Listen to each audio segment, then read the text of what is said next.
Welcome to this quick and easy tutorial. I'm going to be showing you how to check Gmail storage. Alright, if you find this video helpful, please leave a like and subscribe to this channel for more such tutorials. Now, first up, go ahead and open up a web browser and just log into your Gmail account. Okay, wait for it to load. And then once it loads, you can go ahead and scroll all the way down, okay, to the main page or inbox page, and then at the very bottom, you'll be able to see the space.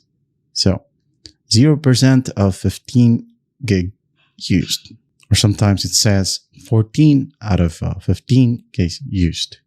All right.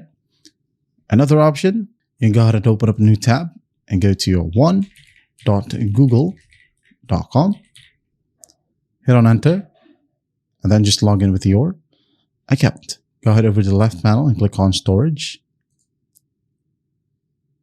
Now it says 9.13 gig of 15 gig used. So you might remember this one is a different account and this one is a different account as well. Okay, different one. So that's why it got 9.13 gigs. The storage right here is for all of your Google related services. For example, you have Google Drive. Now my Google Drive got 8.16 gigs of data. My email is only 0.79 gig. My Google Photos, 0.12, and other stuff's 0.05. All right. So once it hits right here, 15 gig, well, unfortunately, you won't be able to receive any emails.